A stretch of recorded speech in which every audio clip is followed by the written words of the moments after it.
Where are we?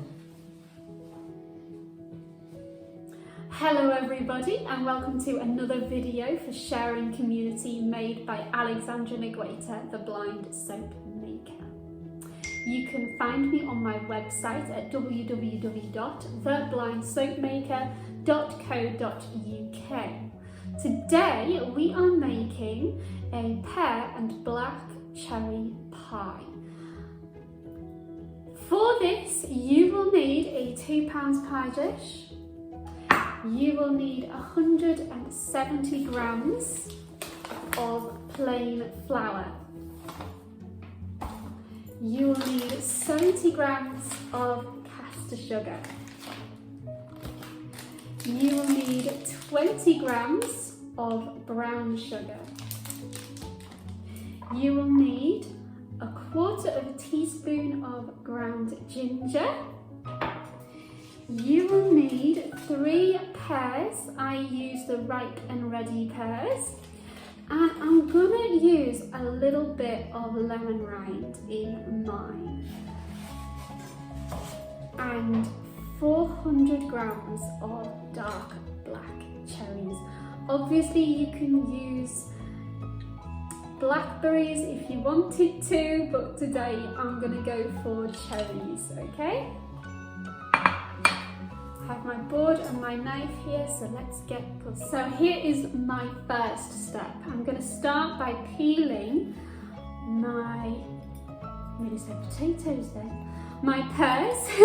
So when I peel a pear, or anything to be frank, I start from one end to the other end, and I just use one thumb on my left hand side to make sure that I have gone all the way around my fruit.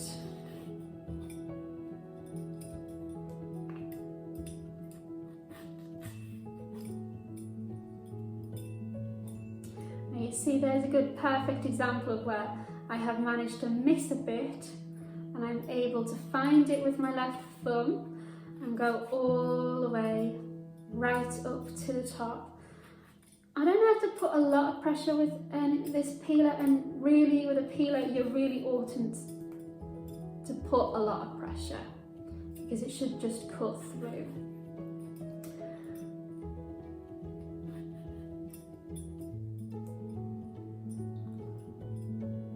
Okay, now I'm checking and then I'm just going to peel a little bit off the top. Bottom, sorry.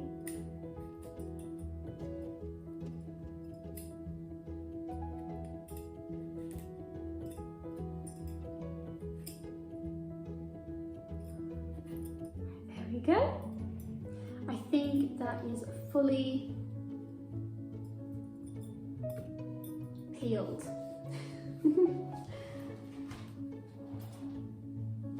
So now that I have peeled all of my pears, I am now going to top and tail them, making sure not to take too much off because I do actually want to have a bit of pear in my food. But making sure that I use my fingers to find out and make sure that I've got all of the hard, nasty bits off my pears before I then cut them lengthways into quarts.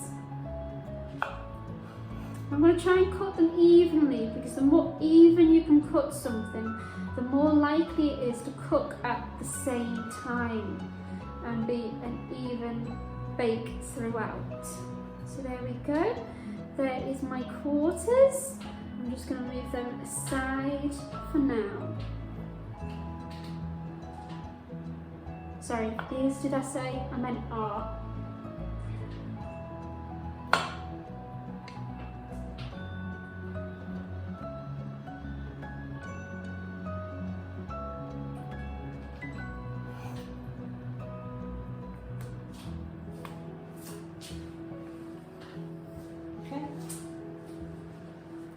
So now that I've cut them into my quarts, I'm going to do the hardest part, which is to cut out the pith. If you're using apples or pears or anything else in your pie, the one thing you do not want is pith. So in order to cut out my pith as a visually impaired person, I get one hand, my left hand, and I put my fingers on each side of the width of the fruit I am cutting into, and then I use my knife and I put it at the end of the piece of fruit. I'll show you with this piece here. Oh gosh, I'll show you with this piece, sorry. I put my knife flat with my right hand side, and I hold my fruit with the left hand in my fingers right at the fingertips, and then I just dig the knife in a little bit on an edge so that I can feel with the one finger on top of my knife on my right hand as to whether I have managed to get all of the pith out of my fruit, because I don't want it in my pie, you know.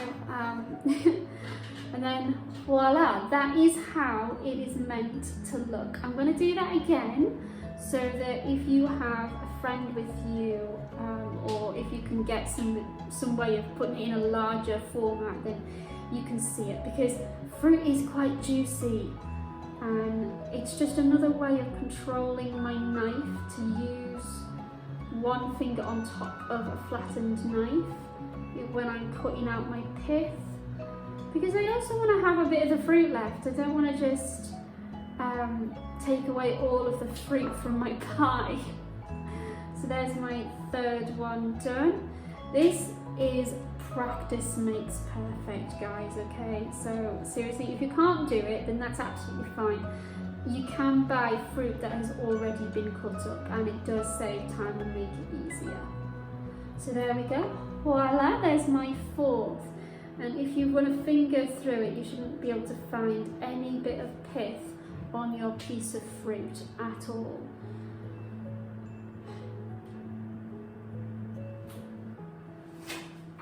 So now on to my next bit. I'm now going to cut them up into even-ish slices, and then I'm going to put them into my pie dish, like so.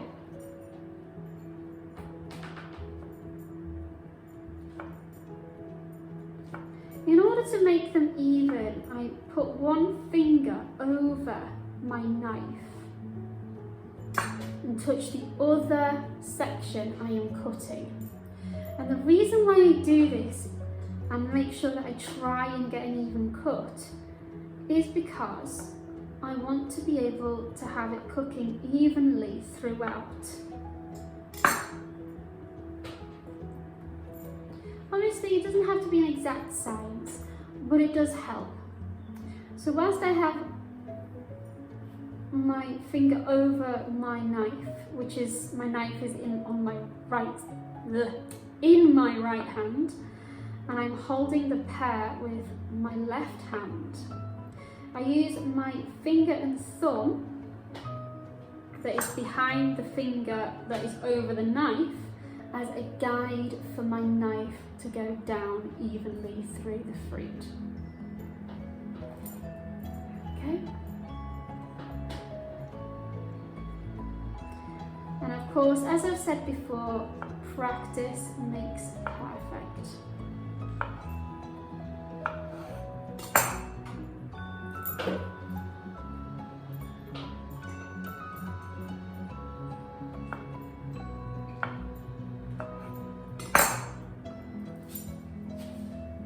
So now I'm going to add my cherries into my mixture with, well, I say my mixture.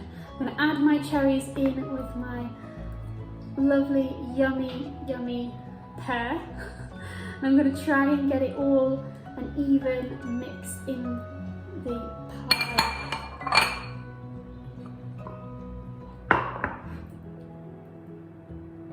There we go. Even mix. There's another one in your bowl. Oh, thank you, Mum. You're welcome. There we go.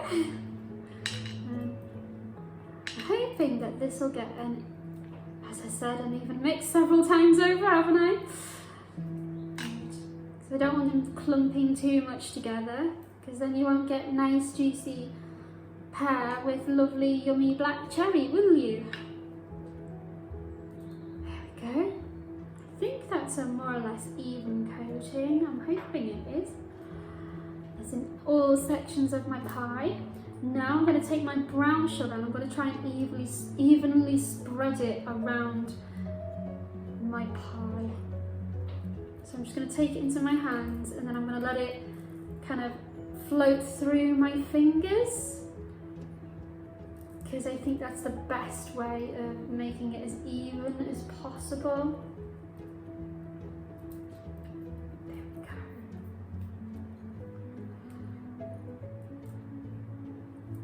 And I've definitely got it covered in brown sugar. That should be enough actually, there's only a little left. Yeah, I said that was about enough. Now, I've used this lemon on numerous occasions, so you can probably see how much I've used it.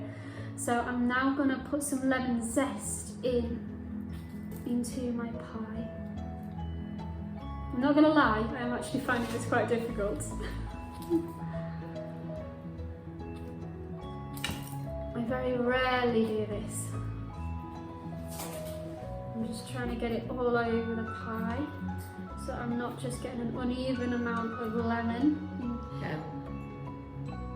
So now I am going to add my ginger. Really, I should have added it in before, but I've been a bit of a tea. So I'm going to try and get about 1/4 of a teaspoon of this ginger into the palm of my hand here, and then I'm going to try and evenly spread it throughout my mixture, okay? Just as I did with the sugar. And then hopefully we'll have a nice gingery, sugary, tarty pie of loveliness, okay? Now then I'm going to put it into the oven to bake for about 20 minutes. If you use something harder like apple, then I would suggest that you bake it for about 30 minutes. There we go.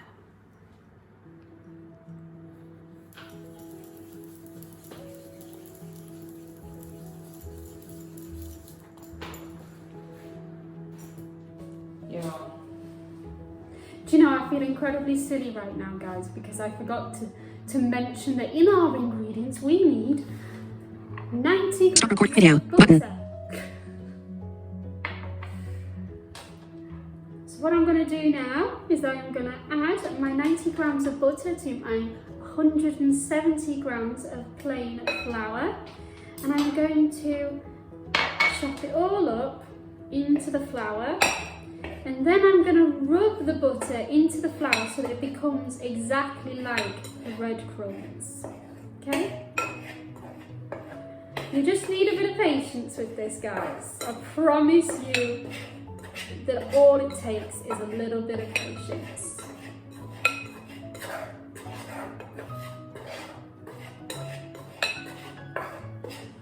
So, get the butter off my knife. I'm going to put it into my hands and then I'm going to start rubbing and letting it fall out of my hands into the flour so that it's nice and breadcrumby.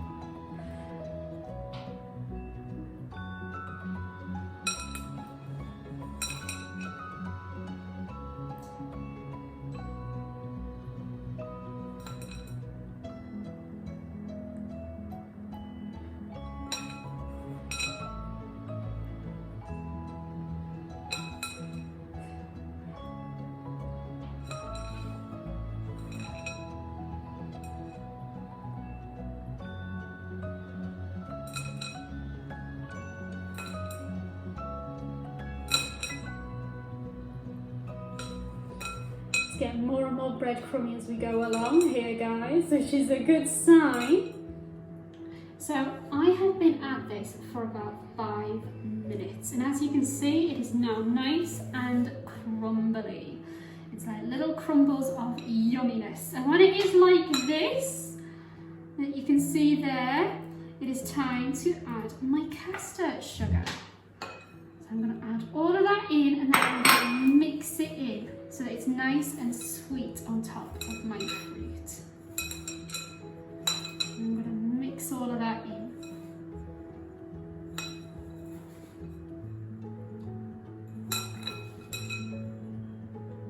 And as soon as it's nicely mixed like this, it is now ready to go on top of my fruit and become a crumble. You know how I put the ginger in with my fruit? Well, you can do that, but you can also put it in with your crumble mix. I chose today to put it in with my fruit. But it's up to you where you want to put yours.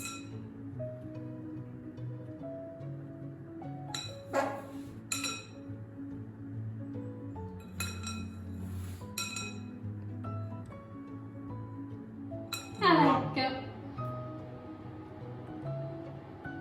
Stop talking. Hello guys, so I have taken out my fruit and I have left it to cool. You do not have to do this, but it is always useful if you do, especially when it comes to burning yourself. Now I have my crumble mix, which is now ready to go. It's all nice and crumbly, so I'm just going to get that over the top of my fruit mixture. I'm going to make sure it's all nice and even, because I want to make sure that it is over all of my pie and all areas. And then I'm just going to pat it down.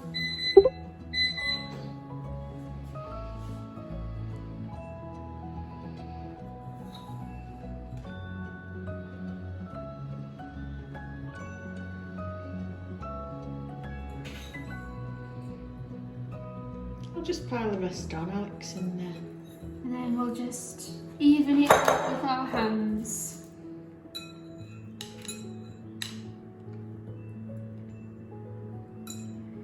Make sure it's all the way around, and then I'm just gonna pat it down gently so it's all nice and even. Well, even-ish, you know? Right? And remember, cooking is not an exact science. The other thing I'm going to do is I'm going to get just a little bit of caster sugar out of the bag and pop it on the top. Sprinkle it on the top because it makes it a lovely golden brown colour. And it makes it really super golden brown and lovely and crunchy. So I'm just going to sprinkle this a little bit over the top like that. There we go. Now I'm going to put it in an oven that is on at 170 degrees. It's a fan oven, and I'm going to put it in for half an hour. So bon appetit, guys. So now I'm taking out our pie from the oven. It is looking gorgeous, guys. It is looking and smelling really nice. Just going to close the oven now. And bon appetit. There we go, look at that.